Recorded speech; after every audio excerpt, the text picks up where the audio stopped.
श्रीगणाधीश स्तोत्रम्। कर्दम उवाच केनोपायेन भोवत्स योगशान्तिः प्रलभ्यते तदर्थं पूजनीयं किं तद्वदस्व जनार्दन।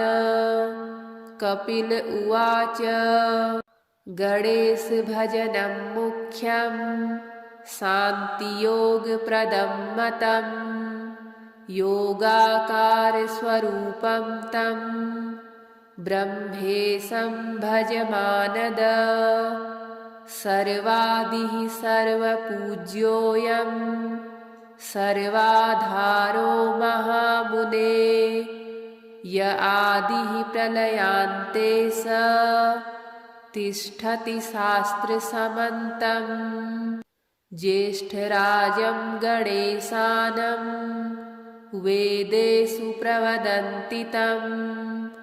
गणाः समूहरूपाश्च तेषां स्वामी प्रकथ्यते। नानाजगत्स्वरूपं वैदेहरूपं कृतं मुने। नानाब्रह्ममयं तेन शिरः कृतं महात्मना। यस्माज्जातमिदं यत्र ह्यन्ते गच्छति महामते। तद्वेदे गजशब्दाख्यं शिरस्तेन गजाननः। त्रिविधं भेदयुक्तं यद्खण्डं वै तुरीयकं। तयोर्योगे गणेशोऽयं देहमस्तकयोर्गतः। चित्तं पञ्चविधं प्रोक्तं तत्र मोहश्च पञ्चधा। मोहरूपा महासिद्धिर्बुद्धिश्च मोहधारका। तयोः स्वामी गणाधीशश्चित्ते नित्यं प्रतिष्ठितः। चिन्तामणिर्महाभागो लभ्यते योगसेवया। पञ्चधा चित्तमुत्सृज्य तदैश्चर्यं तथैव च। योगः शान्तिमयः सद्यः प्राप्यते ब्रह्मणस्पतिः। तस्मात् तं भज मन्त्रेणैकाक्षरेण महामुने। तेन तुष्टो गणेशानो योगं दास्यति शान्तिदम्। केनोपायेन भोवत्स योगशान्तिः प्रलभ्यते तदर्थं पूजनीयं किं तद्वदस्व जनार्दन। कपिल उवाच गणेशभजनं मुख्यं शान्तियोगप्रदं मतम् योगाकारस्वरूपं तं ब्रह्मेशं भजमानद। सर्वादिः सर्वपूज्योऽयं सर्वाधारो महामुने। य आदिः प्रलयान्ते स तिष्ठति शास्त्रसमन्तम्। ज्येष्ठराजं गणेशानं वेदेषु प्रवदन्ति तं।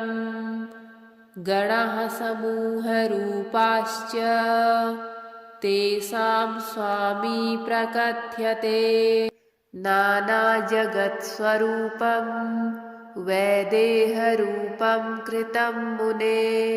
नानाब्रह्ममयं तेन शिरः कृतं महात्मना। यस्माज्जातमिदं यत्र ह्यन्ते गच्छति महामते। तद्वेदे गजशब्दाख्यं शिरस्तेन गजाननः। त्रिविधं भेदयुक्तं यद्खण्डं वै तुरीयकं। तयोर्योगे गणेशोऽयं देहमस्तकयोर्गतः चित्तं पञ्चविधं प्रोक्तं तत्र मोहश्च पञ्चधा मोहरूपा महासिद्धिर्बुद्धिश्च मोहधारका तयोः स्वामी गणाधीशश्चित्ते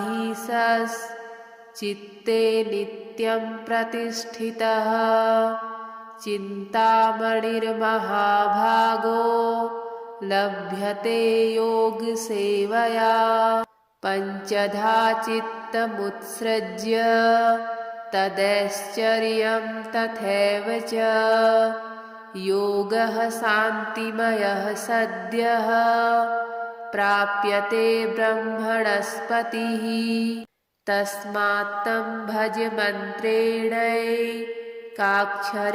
महामुने तेन तुष्टो गणेशानो योगं दास्यति शान्तिदम् केनोपायेन भोवत्स योगशान्तिः प्रलभ्यते तदर्थं पूजनीयं किं तद्वदस्व जनार्दन कपिल उवाच गणेशभजनं मुख्यं शान्तियोगप्रदं मतम् योगाकारस्वरूपं तं ब्रह्मेशं भजमानद सर्वादिः सर्वपूज्योऽयं सर्वाधारो महामुने य आदिः प्रलयान्ते स तिष्ठति शास्त्रसमन्तम् ज्येष्ठराजं गणेशानं वेदेषु प्रवदन्ति तं गणाः समूहरूपाश्च तेषां स्वामी प्रकथ्यते नानाजगत्स्वरूपं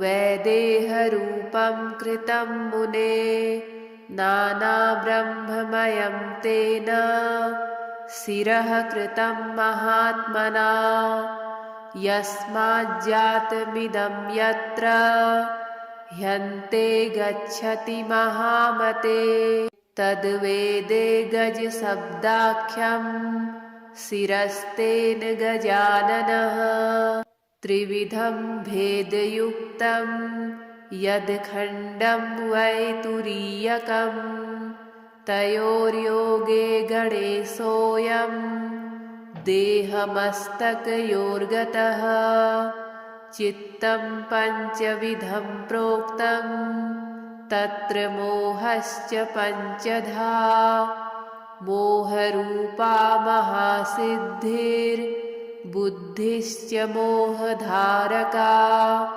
तयोः स्वामी गणाधीशश्चित्ते नित्यं प्रतिष्ठितः चिन्तामणिर्महाभागो लभ्यते योगसेवया पञ्चधा चित्तमुत्सृज्य तदैश्चर्यं तथैव च योगः शान्तिमयः सद्यः प्राप्यते ब्रह्मणस्पतिः तस्मात् तं भज मन्त्रेणैकाक्षरेण महामुने तेन तुष्टो गणेशानो योगं दास्यति शान्तिदम् केनोपायेन भोवत्स योगशान्तिः प्रलभ्यते तदर्थं पूजनीयं किं तद्वदस्व जनार्दन कपिल उवाच गणेशभजनं मुख्यं शान्तियोगप्रदं मतम् योगाकारस्वरूपं तं ब्रह्मेशं भजमानद सर्वादिः सर्वपूज्योऽयं सर्वाधारो महामुने य आदिः प्रलयान्ते स तिष्ठति शास्त्रसमन्तम् ज्येष्ठराजं गणेशानं वेदेषु प्रवदन्ति तं गणः समूहरूपाश्च तेषां स्वामी प्रकथ्यते नानाजगत्स्वरूपं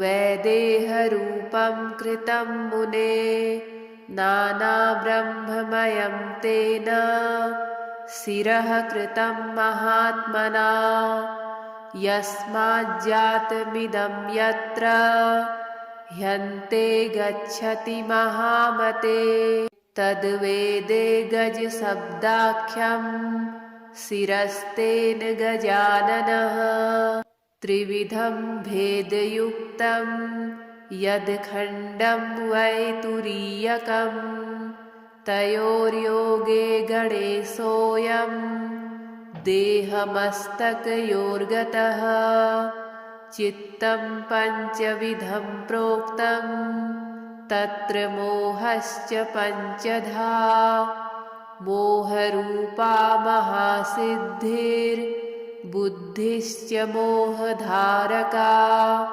तयोः स्वामी गणाधीशश्चित्ते नित्यं प्रतिष्ठितः चिन्तामणिर्महाभागो लभ्यते योगसेवया पञ्चधा चित्तमुत्सृज्य तदैश्चर्यं तथैव च योगः शान्तिमयः सद्यः प्राप्यते ब्रह्मणस्पतिः तस्मात् तं भज मन्त्रेणैकाक्षरेण महामुने तेन तुष्टो गणेशानो योगं दास्यति शान्तिदम् केनोपायेन भो वत्स योगशान्तिः प्रलभ्यते तदर्थं पूजनीयं किं तद्वदस्व जनार्दन कपिल उवाच गणेशभजनं मुख्यं शान्तियोगप्रदं मतम्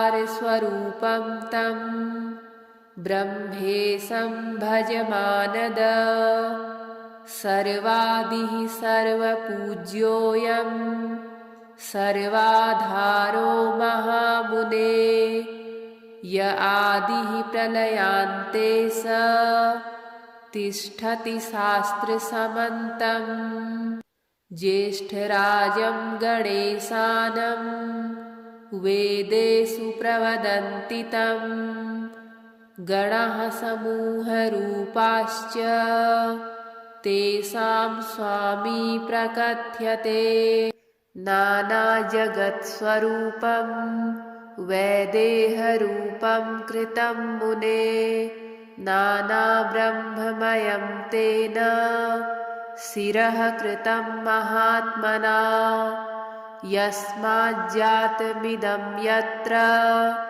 ह्यन्ते गच्छति महामते तद्वेदे गजशब्दाख्यं शिरस्तेन गजाननः त्रिविधं भेदयुक्तं यद्खण्डं वै तुरीयकं तयोर्योगे गणेशोऽयं देहमस्तकयोर्गतः चित्तं पञ्चविधं प्रोक्तं तत्र मोहश्च पञ्चधा मोहरूपा महासिद्धिर्बुद्धिश्च मोहधारका तयोः स्वामी गणाधीशश्चित्ते नित्यं प्रतिष्ठितः चिन्तामणिर्महाभागो लभ्यते योगसेवया पञ्चधा चित्तमुत्सृज्य तदैश्चर्यं तथैव च योगः शान्तिमयः सद्यः प्राप्यते ब्रह्मणस्पतिः तस्मात्तं भज मन्त्रेणैकाक्षरेण महामुने तेन तुष्टो गणेशानो योगं दास्यति शान्तिदम् केनोपायेन भो वत्स योगशान्तिः प्रलभ्यते तदर्थं पूजनीयं किं तद्वदस्व जनार्दन कपिल उवाच गणेशभजनं मुख्यं शान्तियोगप्रदं मतम् योगाकारस्वरूपं तं ब्रह्मेशं भजमानद सर्वादिः सर्वपूज्योऽयं सर्वाधारो महामुने य आदिः प्रलयान्ते स तिष्ठति शास्त्रसमन्तम् ज्येष्ठराजं गणेशानं वेदेषु प्रवदन्ति तं गणाः समूहरूपाश्च तेषां स्वामी प्रकथ्यते नानाजगत्स्वरूपं वैदेहरूपं कृतं मुने नानाब्रह्ममयं तेन शिरः कृतं महात्मना यस्माज्जातमिदं यत्र ह्यन्ते गच्छति महामते तद्वेदे गजशब्दाख्यं शिरस्तेन गजाननः त्रिविधं भेदयुक्तं यद्खण्डं वै तुरीयकं तयोर्योगे गणेशोऽयं देहमस्तकयोर्गतः चित्तं पञ्चविधं प्रोक्तं तत्र मोहश्च पञ्चधा मोहरूपा महासिद्धिर्बुद्धिश्च मोहधारका तयोः स्वामी गणाधीशश्चित्ते नित्यं प्रतिष्ठितः चिन्तामणिर्महाभागो लभ्यते योगसेवया पञ्चधा चित्तमुत्सृज्य तदैश्चर्यं तथैव च योगः शान्तिमयः सद्यः प्राप्यते ब्रह्मणस्पतिः तस्मात्तं भज मन्त्रेणैकाक्षरेण महामुने तेन तुष्टो गणेशानो योगं दास्यति शान्तिदम् केनोपायेन भो वत्स योगशान्तिः प्रलभ्यते तदर्थं पूजनीयं किं तद्वदस्व जनार्दन कपिल उवाच गणेशभजनं मुख्यं शान्तियोगप्रदं मतम् योगाकारस्वरूपं तं ब्रह्मेशं भजमानद सर्वादिः सर्वपूज्योऽयं सर्वाधारो महामुने य आदिः प्रलयान्ते स तिष्ठति शास्त्रसमन्तम् ज्येष्ठराजं गणेशानं वेदेषु प्रवदन्ति तं गणाः समूहरूपाश्च तेषां स्वामी प्रकथ्यते नानाजगत्स्वरूपं वैदेहरूपं कृतं मुने नानाब्रह्ममयं तेन शिरः कृतं महात्मना यस्माज्जातमिदं यत्र ह्यन्ते गच्छति महामते तद्वेदे गजशब्दाख्यं शिरस्तेन गजाननः त्रिविधं भेदयुक्तं यद्खण्डं वै तुरीयकं तयोर्योगे गणे सोऽयं देहमस्तकयोर्गतः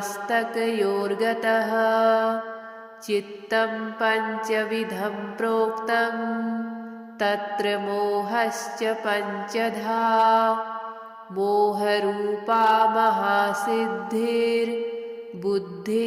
मोहधारका तयोः स्वामी गणाधीशश्चित्ते नित्यं प्रतिष्ठितः चिन्तामणिर्महाभागो लभ्यते योगसेवया पञ्चधा चित्तमुत्सृज्य तदैश्चर्यं तथैव च योगः शान्तिमयः सद्यः प्राप्यते ब्रह्मणस्पतिः तस्मात् तं भज मन्त्रेणैकाक्षरेण महामुने तेन तुष्टो गणेशानो योगं दास्यति शान्तिदम् केनोपायेन भो वत्स योगशान्तिः प्रलभ्यते तदर्थं पूजनीयं किं तद्वदस्व जनार्दन कपिल उवाच गणेशभजनं मुख्यं शान्तियोगप्रदं मतम् योगाकारस्वरूपं तं ब्रह्मेशं भज मानद सर्वादिः सर्वपूज्योऽयं सर्वाधारो महामुने य आदिः प्रलयान्ते स तिष्ठति शास्त्रसमन्तम् ज्येष्ठराजं गणेशानं वेदेषु प्रवदन्ति तं गणाः समूहरूपाश्च तेषां स्वामी प्रकथ्यते नानाजगत्स्वरूपं वैदेहरूपं कृतं मुने नानाब्रह्ममयं तेन शिरः कृतं महात्मना यस्माज्जातमिदं यत्र ह्यन्ते गच्छति महामते तद्वेदे गजशब्दाख्यं शिरस्तेन गजाननः त्रिविधं भेदयुक्तं यद्खण्डं वै तुरीयकं तयोर्योगे गणे सोऽयं देहमस्तकयोर्गतः चित्तं पञ्चविधं प्रोक्तं तत्र मोहश्च पञ्चधा मोहरूपा महासिद्धिर्बुद्धिश्च मोहधारका तयोः स्वामी गणाधीशश्चित्ते नित्यं प्रतिष्ठितः चिन्तामणिर्महाभागो लभ्यते योगसेवया पञ्चधा चित्तमुत्सृज्य तदैश्चर्यं तथैव च योगः शान्तिमयः सद्यः प्राप्यते ब्रह्मणस्पतिः तस्मात् तं भज मन्त्रेणैकाक्षरेण महामुने तेन तुष्टो गणेशानो योगं दास्यति शान्तिदम्।